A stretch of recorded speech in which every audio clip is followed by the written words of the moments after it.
Some cold cases will never be solved. But there's always a hope for families that advancements in technology, more awareness, or witnesses coming forward years later could shed light on what happened to their loved ones. Number 5.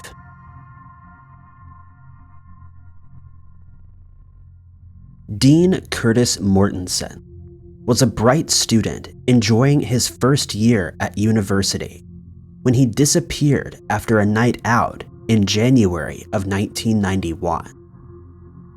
Dean was known as being neat and sensible. He wasn't a heavy drinker, and friends later commented how he was the only one in their dorm who made his bed every day. He had a good first semester at the University of Alberta, where he was studying general sciences and had recently returned after visiting family for the winter break. On January 23rd, Dean and a few friends went to the student pub, located not far from the dorms. Even though he wasn't a heavy drinker, he did have a few vodka shots, with some reports saying he also had a beer. Whether he had anything to eat is unknown, but he was a tall young man, so he may have been better at handling his alcohol. He left at around midnight with either one or two friends. They planned to walk back to their dorm, which would have taken less than 10 minutes under normal circumstances, but would likely have been longer depending on how drunk the students were. When they were about halfway there, Dean's friend realized he'd left something at the pub and returned to get it. Dean was left alone. He agreed to wait for his friend there, but may have continued walking to wait inside. It was 10 degrees below freezing at the time, and Dean wasn't dressed for the low temperatures. By the time his friend returned, Dean was nowhere to be found. They assumed he'd gone to his dorm and didn't think much of it. The following day, Dean failed to show up for class. There was some confusion about when exactly anyone realized he was missing. In one version of events, his dormmate grew concerned after he missed all of his morning classes and broke down the door to his room to search for him. In another version, that same dormmate waited until the evening and asked a professional to unlock the door to check on him. Either way, the state of Dean's room was the same. His bed was neatly made. There was nothing out of place, and it didn't seem like he had slept there the night before. Police searched the local area and spoke with taxi drivers to see if anyone had picked Dean up the night before. Given how close he was to the dorms, it seems unlikely Dean had gotten lost or wandered off in the short time it took his friends to return from the pub. But there's a chance he'd gone to look for them and had gotten turned around. Some have suggested he may have fallen in the nearby river, though a search of the river was conducted and turned up nothing.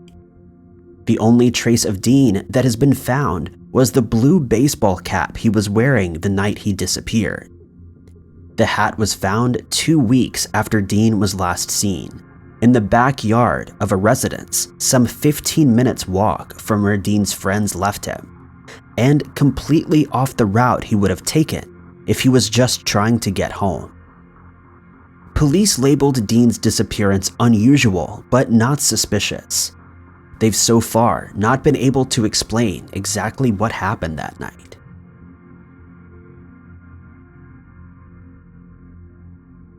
Number 4.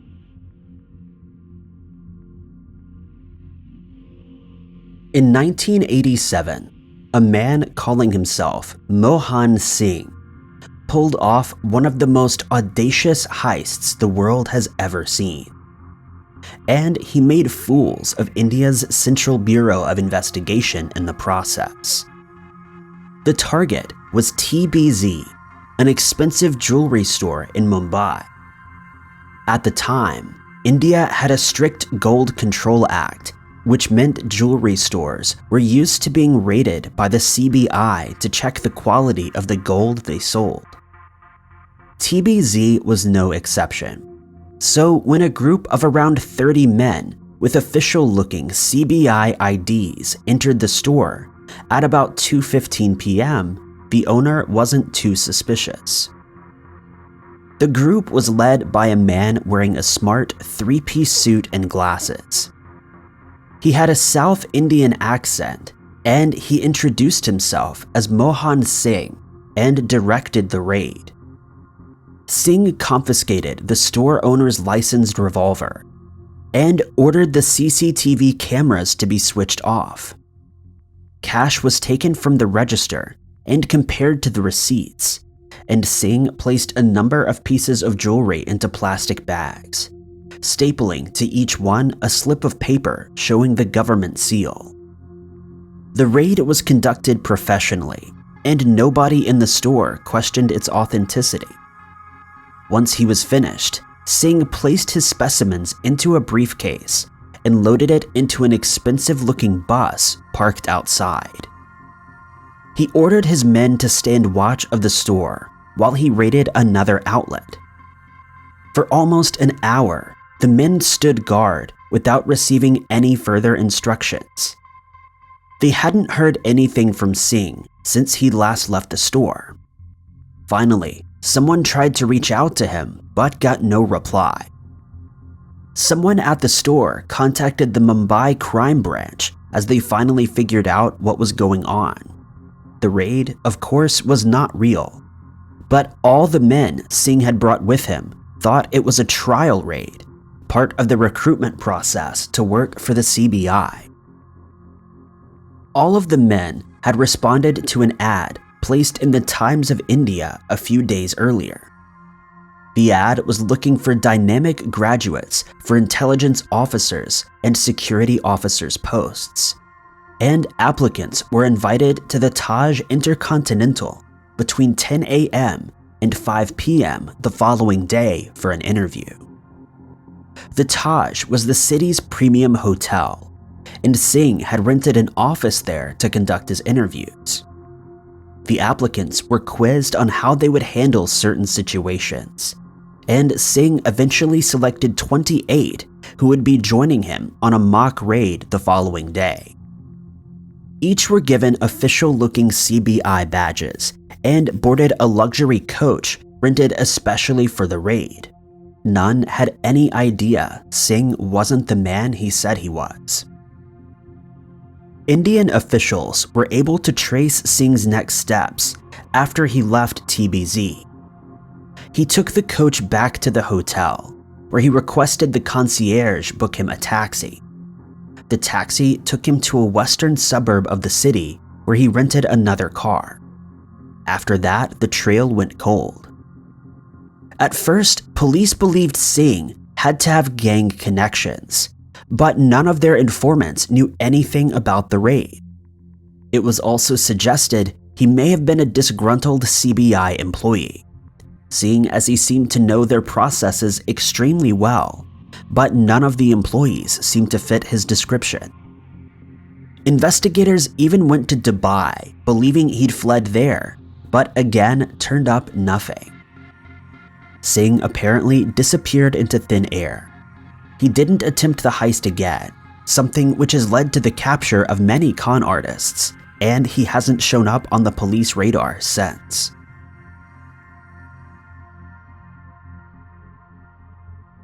Number 3.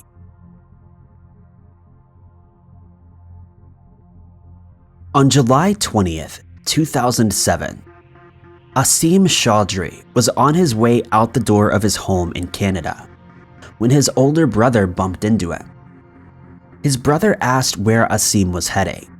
It was around 5 p.m., and Asim said he was going to the library at Simon Fraser University to study for an upcoming exam. He wouldn't be back until much later. Asim's brother noticed his bag seemed to be packed with extra clothes, rather than the books he usually took, and his textbook was left on the dining room table, but he didn't say anything. Asim left the house, and it was the last time any of his family would see him. Asim had had a difficult year. He'd recently graduated with a political sciences degree and had planned to teach in Korea, but the assignment didn't pan out. Instead, he enrolled for a statistics course and seemed to have thrown himself into his studies. He was 24 years old and still living at home with his parents, though they had gone through a separation. According to his mother, he'd been stressed and depressed for a while, but recently appeared to have turned things around and was much more positive, willing to join her in activities. After saying goodbye to his brother and leaving the house, Asim didn't go to the university. Instead, he traveled to New Westminster to visit an old friend he'd only recently gotten back in touch with. They watched a movie together. Then Asim suggested they take his friend's children to get McDonald's and ice cream. At around 10 p.m., the two men parted ways at Production Way Sky Station, where Asim again said he was heading to the university to study. The journey by train would have only taken about 15 minutes. Asim is believed to have boarded the train, but he never made it to the university. A search of the campus produced nothing, and no one from campus security reported seeing him. He was reported missing the following day when he didn't return home. Sadly, there has been no sign of Asim after he boarded the train. He hasn't used his cell phone or touched his bank account. Some of his final interactions have led people to believe he intended to take his own life. His final email was sent to an old friend in Japan. He told his friend he appreciated the friendship and looked up to him as a mentor. However, if he did take his own life, his body has yet to be found.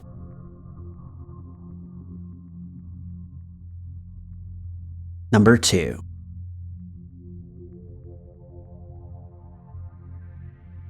For a year, the disappearance of Heriberto Herrera didn't appear to be anything too out of the ordinary when it comes to missing persons cases. Herrera was dealing with a newly diagnosed mental issue, and a number of psychotic breaks had prompted his partner to leave him, taking their children with her. But a mysterious clue found a year after he was last seen left investigators and Herrera's family scratching their heads. He was 40 years old at the time of his disappearance in May of 2010. He'd been married to Joanna Blake for about 4 years, and they had 2 children together, twin boys who'd been born extremely prematurely. Herrera had actually quit work when the boys were born so that he could be their primary caregiver. Not long before he vanished, Herrera was diagnosed with a number of mental health conditions, including bipolar disorder, schizoaffective disorder, and depression, and he'd been admitted to a residential treatment facility. However, he was discharged about 2 weeks before he went missing, with the recommendation of outpatient treatment. Whether he was receiving that treatment is unknown, but he'd been back at home with his wife and sons. According to his wife, he'd been acting strangely and aggressive, and on the night of May 13th, she took the boys and left while he was asleep. The next day, Herrera reported them all missing. He spoke to his sister, who worked at the police station, on the phone, and told her that Johanna had left him without saying a word, taking the boys with her. Police were able to locate Joanna, who explained what had happened. The missing persons report was voided. That afternoon, Joanna returned to their home with a police escort to pick up some of their things. She saw Herrera there but didn't speak to him. Later that day, he called her and told her he loved her and the boys, and it was the last time anyone would hear from him. When exactly Herrera was reported missing is unclear.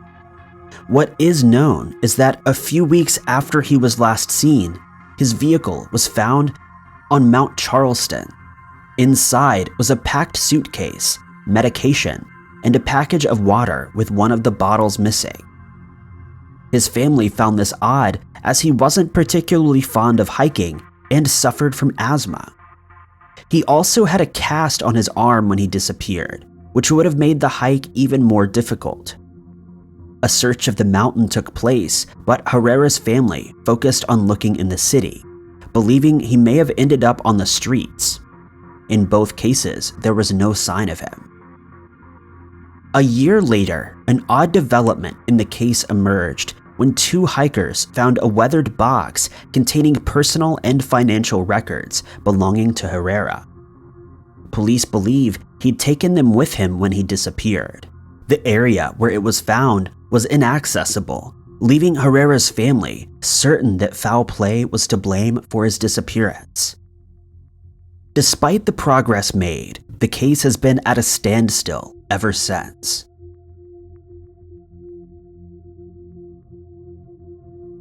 Number 1.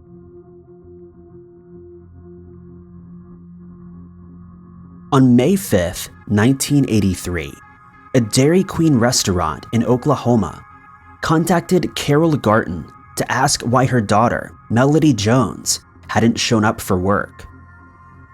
Melody and her husband Paul lived not too far away, so Carol drove to their home to make sure everything was okay. Their car was out front, but there was no sign of anybody when Carol let herself inside. She went to the couple's bedroom when she made a horrifying discovery. Paul's body was in the couple's bed. It looked like a violent attack, though there was no blood on the light-colored rug or the curtains in the room. A weapon also appeared to be missing. Melody was nowhere to be seen, though her purse and glasses were there. Carol contacted police and the search for Melody Jones began. Melody was 19 years old at the time of her disappearance. She was very close with her family and had actually spent the day before her disappearance on a fishing trip with them. Her younger brother drove her home, and she offered to let him stay the night. This wasn't an uncommon occurrence, and her brother didn't think much of it at the time. He declined the offer though and watched her go inside. He was parked not too far from the house, but was only able to make out the outline of a man greeting Melody when she went inside. He assumed it was Paul and had no reason to think otherwise. An extensive search of the area brought up no clues that could explain Melody's disappearance. However, there have been some reported sightings of her in Texas, where the family owned a cabin, and her mother-in-law believes she saw Melody near the home after her supposed disappearance. Melody's family believe whoever took Paul's life kidnapped Melody, but it's possible she herself had something to do with the attack. Paul's mother reported Melody was obsessed with soap operas, and once said she knew how to get away with murder. It seemed like a weird joke at the time, but after the attack, Paul's mother wasn't sure. Melody's family claimed they had a happy marriage, and there didn't appear to be any issues between them. But it's not possible to know 100% of what goes on behind closed doors. Neighbors reported hearing yelling and screaming the night of the disappearance, as well as doors slamming. Whether it sounded like an argument between the couple or someone else is unknown, but they were too scared to get involved at the time. Paul's family searched the house after police were finished and discovered scissors in a drawer they believed to be the weapon. This was immediately reported, and they were transported to a medical examiner's office to be compared to the wounds that Paul had suffered. However, the skin sample had been misplaced and the two couldn't be compared. Long after the crime took place, the house where the couple lived burned down, and in 2015, someone found a ruby ring on the property where it once stood. Melody had worn similar rings and investigators searched the property again, but no sign of human remains were found.